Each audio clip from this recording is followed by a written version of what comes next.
Selamat datang di channel Review Drakor. Jangan lupa subscribe, like, dan komen. Yeonju bangun dan bertanya apa yang terjadi. Kang Chul pun bertanya, "Kau bilang, kau bisa menyelamatkanku karena ceritanya berubah dari tamat menjadi bersambung? Bagaimana itu bisa terjadi?"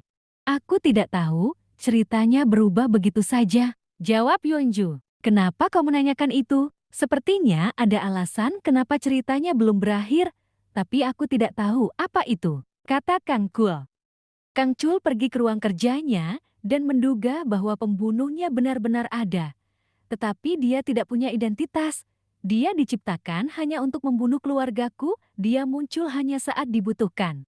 Kang Chul sedang terdiam menatap komputernya, lalu Yeonju mengetuk pintu dan masuk. "Kembalilah, pulanglah ke rumahmu. Di sini berbahaya," kata Kang Chul dengan khawatir. "Aku tidak bisa tiba-tiba kembali begitu saja. Tapi memang apa masalahnya?" jawab Yeonju. Kang Chul hanya terdiam sambil memeluknya. Kang Chul dan Yeonju sedang memasak bersama di dapur. Saat sedang memotong daun bawang, tangan Yeonju teriris. Kang Chul mengambil tisu untuk mengelap tangan Yeonju. Tiba-tiba Kang Chul terdiam. Yeonju pun bertanya, "Ada apa?" Terlihat tangan Yeonju terluka dan berdarah. "Kenapa kau bisa terluka? Kau seharusnya tidak bisa berdarah di dunia ini. Bagaimana ini bisa terjadi?" kata Kang Kul.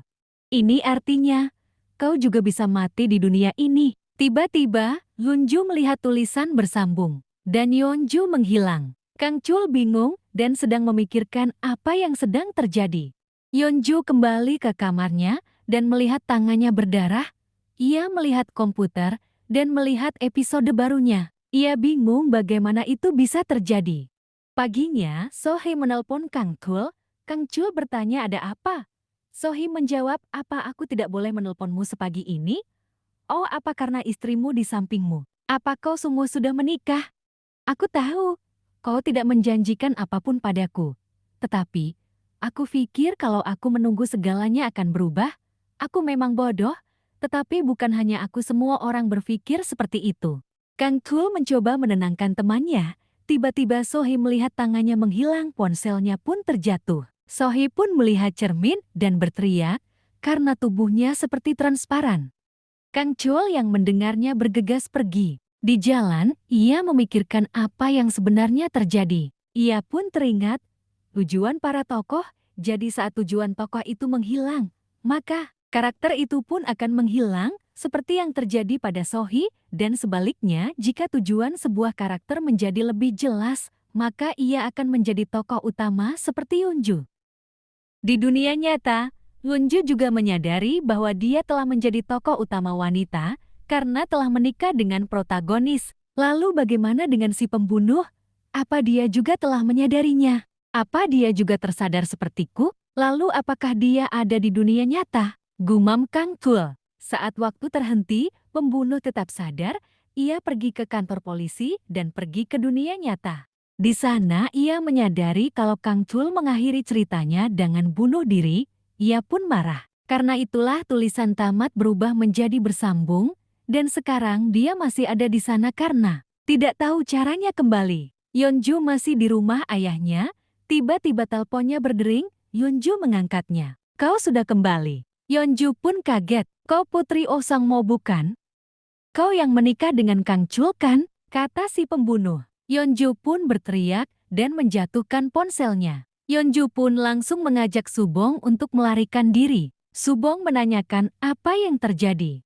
Pembunuh itu datang ke rumah Tuan Oh, tetapi dia tidak menemukan siapapun.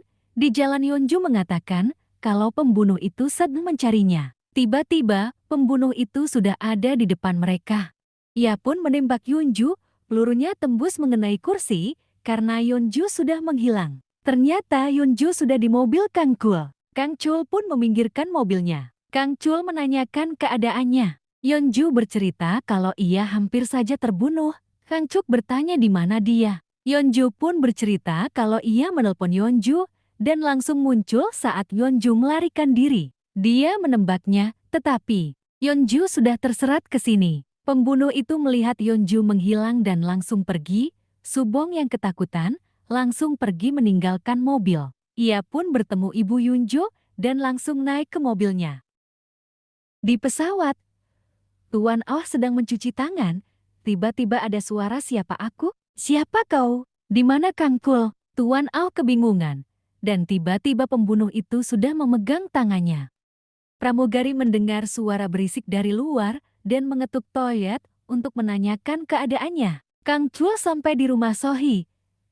Ia meminta Yunjo tetap di luar. Kang Chul melihat Sohee yang sedang menangis. Ia menenangkannya dan mengatakan kalau Sohee salah paham dan mengatakan kalau ia masih membutuhkan Sohee di sisinya. Sohee tidak percaya. Benarkah? Kang Chul membenarkan dan tubuh Sohee kembali terlihat. Di dalam mobil, Yunjo menangis karena merasa bersalah. Kang Chul mengetik ponselnya untuk mengirim pesan kepada Tuan Oh. Kang Chul mengajak Yunjo pergi ke atap. Dia meminta Yunjo untuk berjanji, saat kau kembali ke duniamu, gambarlah sebuah mimpi. Buatlah semua yang sudah kita lalui sebagai mimpi. Semua berawal dari kita bertemu dan aku mencarimu. Karena itu, aku menembak ayahmu dan pembunuh itu mengikutiku ke sana. Buatlah seakan aku hanya bermimpi, mimpi yang kualami saat aku berada di rumah sakit. Yunju pun mengangguk. Kang Chul melangkah mundur dan mengatakan kepada Yunju untuk melupakannya. Karena ia hanyalah tokoh kartun. Kang Chul pun menjatuhkan dirinya dari atas gedung. Yunju kembali ke mobil di dunia nyata dan mulai menggambar. Ia menangis sambil melihat layar komputernya.